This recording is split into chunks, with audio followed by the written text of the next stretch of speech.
Welcome to the deep dive. Today we're tackling something kind of fundamental about, well, everything really. This idea that the universe, it isn't as fair and balanced as we might expect. Actually, one source we looked at put it brilliantly. The universe is fundamentally wonky. We're doing a deep dive into a really powerful and maybe a bit counterintuitive idea, the 80-20 principle. So the basic concept is this. The 80-20 principle suggests that roughly 80% of your results, they flow from only about 20% of your efforts or inputs. And the key thing is this imbalance isn't just random chance. It's systematic. It's predictable. If you get your head around this pattern, you can figure out where to put your energy for the biggest payoff. Exactly. And that's really our mission for this deep dive. We want to give you kind of the 80-20 on the 80-20 principle itself. Maximum useful knowledge, minimum time wasted. We'll look at the history, the slightly weird mechanics behind it, this nonlinear stuff, and crucially, the best ways to actually apply it, whether that's in, say, big business strategy or just trying to figure out why your own to-do list feels so overwhelming sometimes. But just to set the scene, maybe think about this example we found. It really shows how far this goes. Language. Sir Isaac Pitman, the guy who invented shorthand, he found that less than 1% of all the words in English, just about 700 common words, they make up 80% of everyday speech. Wait, hang on. Less than 1% of words do 80% of the work. That's like an 8-to-1 rule. Yeah. So the huge majority of words, the sort of trivial many, are mostly just specialized jargon or like window dressing. The vital few are doing all the heavy lifting in conversation. Precisely. And the beauty is this kind of imbalance, it's measurable. So where did this whole insight, this idea that the world is skewed, actually start? I always kind of link it to, management consultants and business schools. But the origins are older, aren't they? Oh, yeah, much older.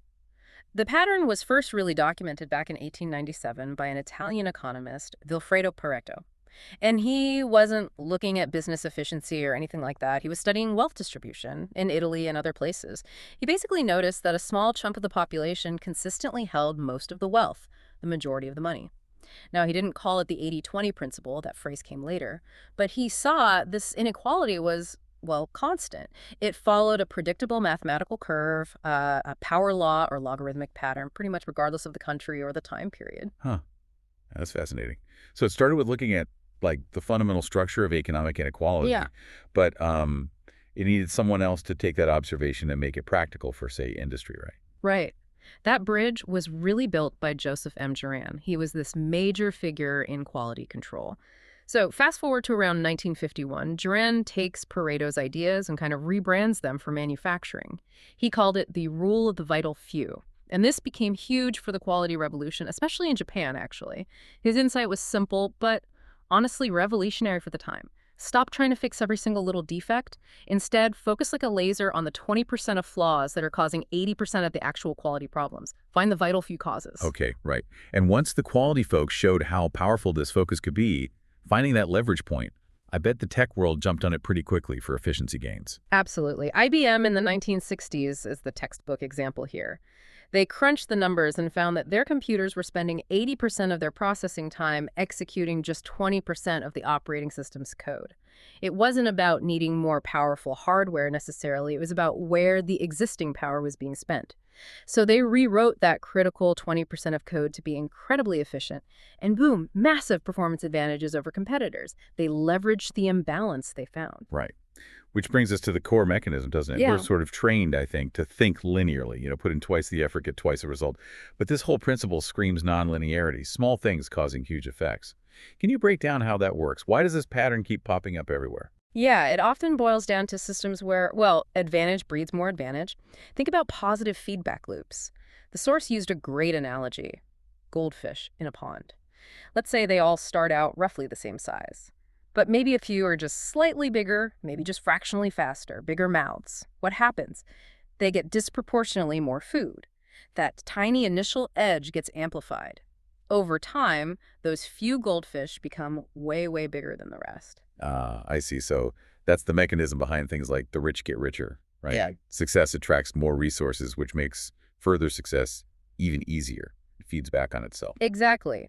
And closely related to that is this idea of the tipping point. This is super important if you're, say, trying to launch a new product or maybe even build a new habit. See, most of your initial efforts, maybe the first 80% of the work, it often yields really frustratingly little visible result. This is where a lot of people give up, right? Yeah, because it feels like you're pushing a boulder uphill. Why don't people see that tipping point coming? What keeps them stuck before it?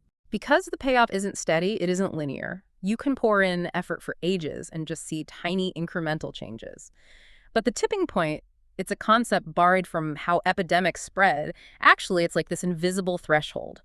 Once your idea or product or whatever crosses that line, it suddenly achieves critical mass. And after that point, even a small amount of extra effort can produce huge, sometimes exponential returns.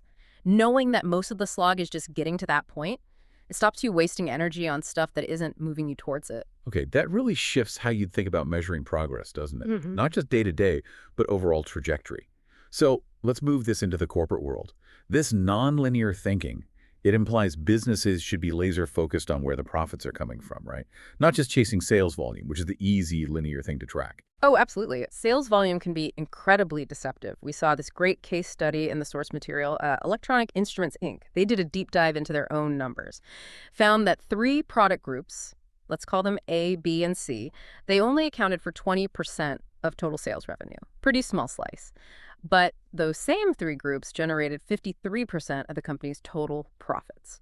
So that's like a, 67-30 rule operating right there on the product side.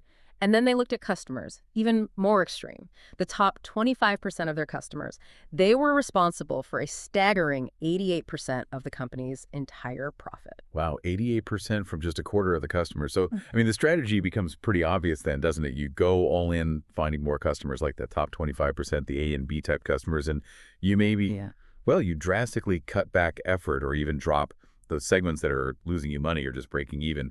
But that must feel really wrong to a manager who's been trained to maximize market share, right? To grow everything. It totally does. And that brings us to this huge hidden cost complexity. And conversely, the massive value of simplicity. Think about most products, like software maybe. Often 80% of the use comes from only 20% of the features. The rest is bloat. Or 80% of the value a customer actually perceives might relate to just 20% of what the company actually does. So the key insight here is pretty radical. Ruthlessly cutting the number of products, the number of customer types you serve, even the number of suppliers you deal with. It often leads directly to higher profits, not lower. Okay, but here's the pushback you always hear, right? This was highlighted in the sources too. Managers argue we have to keep that unprofitable 80% of the business, the low margin stuff, because it helps cover our overheads. It absorbs fixed costs. It's like gospel in some places. Yeah, and the 80-20 lens completely flips that argument on its head. It suggests that thinking is totally backward.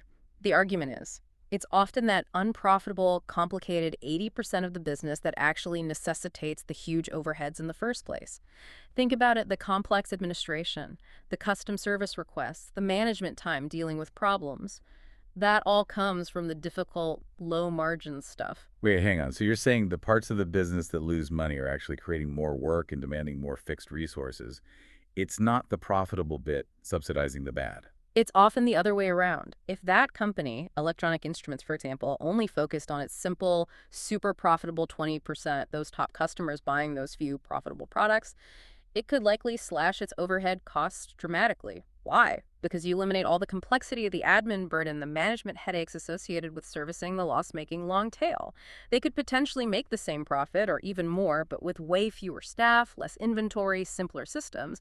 The complexity of the unprofitable 80% is driving the overhead, not covering it. That is. Yeah, that's a fundamental shift in thinking. Okay. So if we can apply that kind of ruthless focus to product lines and customers, how do we take that same 80-20 idea and apply it to, well, squishier things, like our own lives, our time, this promise of work less, earn, and enjoy more? Right. This is where it gets really personal. Let's talk about the time revolution, as the source called it. The 80-20 time hypothesis is basically this. Most of your really significant achievements, and probably most of your true happiness and fulfillment, they happen in a surprisingly small fraction of your time. Again, probably around that 20% mark. Okay, but the source material pushed this pretty far. It suggested that if you could identify that top 20% of your activities and just double the time spent on them, you could potentially achieve 60% more than you do now while only working like a 2-day-a-week. That sounds, well, a bit like fantasy, doesn't it? How does that math even work? Well, the underlying assumption is crucial. It assumes that the 80% of activities you cut aren't just low value, they're actively dragging you down. They're the distractions, the time wasters, the energy sappers. Think unproductive meetings, pointless email chains, tasks you dread that drain your focus. So by eliminating that trivial many, you don't just reclaim hours, you reclaim mental energy and focus. Doubling down on your high leverage 20% isn't just adding hours, it's multiplying your most effective output. The gain feels exponential because you're slashing complexity and maximizing your flow state, potentially. Okay, I get the logic. So the prescription is really about hyper-specialization, isn't it? Right. Find your highest value contribution and just do more of that. Absolutely. In terms of your career, the advice is crystal clear. You need to find and specialize in a relatively small niche. One that ideally you genuinely enjoy, that's important, but also where you can become truly excellent, and critically, one that provides disproportionate value to your customers or employer. And remember that point about value distribution.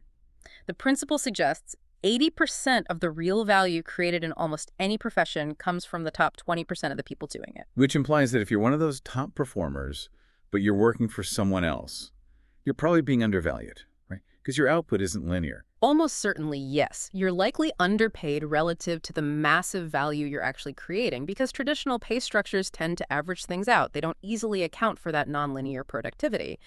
This is why, often, really applying 80-20 to your career might eventually push you towards self-employment or starting your own thing where you employ others so you can actually capture more of that surplus value you generate. Or if you stay employed, the leverage comes from identifying and collaborating with or managing other people who are also in that top 20%. That's where the real synergy happens. Okay, let's talk relationships then. Applying ruthless selectivity to friends and contacts. It sounds a bit cold, maybe transactional.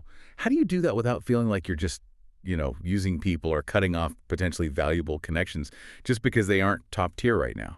Yeah, it's not about being cold or calculating, really. It's more about honestly acknowledging where your limited social energy actually gets replenished versus where it gets drained. The odds are very high, based on this principle, that 80% of the genuine value, the enjoyment, the support, the trust in both your professional network and your personal life, it comes from fewer than 20% of your actual connections or allies. So the advice isn't to just cut ties indiscriminately. It's to consciously decide to invest more of your limited time and energy into nurturing those few key alliances. The ones built on, real mutual enjoyment, deep respect, genuine trust, shared history, reciprocity. It's less about cutting people off and more about freeing yourself from the obligation to spend significant time with the 80% of contacts who might be, frankly, draining, overly demanding, or just not a good fit, allowing you to be fully present and invested in the few relationships that truly nourish you. Right, focusing on quality over quantity in relationships too. Makes sense. And finally, let's touch on wealth creation. How does the 80-20 rule simplify things when it comes to investing? It provides a pretty clear framework. The core insight is 80% of your long-term wealth gains will likely come from just 20% of your investments. Most things you invest in will probably just be average. Maybe duds. So the strategy that flows from that is really twofold. First, you have to be quite aggressive about culling your loss makers. Don't hang on to investments that clearly aren't working. Have strict rules like the source suggested selling automatically if a stock drops maybe 15% from what you paid. Why? Because those are actively dragging down your overall performance. They're part of the unproductive 80%. Second, and this is maybe even more important psychologically, run your gains. You have to resist that powerful urge to sell your winners too early just to lock in a profit, those few star performers. They are the vital 20% that are responsible for the lion's share of your long-term success. You need to let their positive momentum, their feedback loops work for you and compound your returns over time. Don't cut your flowers to water the weeds. Okay, so wrapping this all together then, if we synthesize everything we've talked about, the absolute core takeaway for you, the listener, seems to be that real success, whether you measure it in profit or time saved, or even happiness it comes from, deliberately, consciously, maybe even ruthlessly, applying selectivity. It's about identifying those vital few inputs, those critical 20% of causes, and focusing almost all your energy and resources right there. Exactly. And that really points towards the biggest opportunity that understanding this principle gives you, which is the power of arbitrage. Arbitrage, okay, before we finish, most people probably think of that term in complex financial markets. How are you applying it here just to moving our own time or focus around? Well, arbitrage at its heart is just about exploiting a difference in value between two things, right?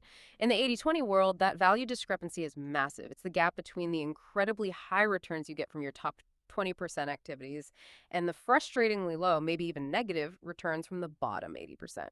So applying arbitrage here just means constantly actively looking for ways to move your resources, your time, your money, your focus, your talent away from those low value 80% uses and towards the high value 20% uses. Okay, so here's the final thought for you to chew on after this deep dive. The 80/20 principle essentially gives you permission to be strategically lazy in a way. Think about it. That trivial 80% of activity, it's often inherently complicated, it's wasteful, it demands high overheads, whether that's time or money. The vital 20%, it tends to be simpler, higher impact, and it leverages itself. So the key to really breaking through, personally or professionally, might just be using this understanding of imbalance. Consciously shifting your resources away from the stuff that just keeps you busy and pouring them into the few simple high-impact things that actually move the needle forward. Stop just doing work and start leveraging causes. That might just be the engine of real progress in this wonderfully wonky universe.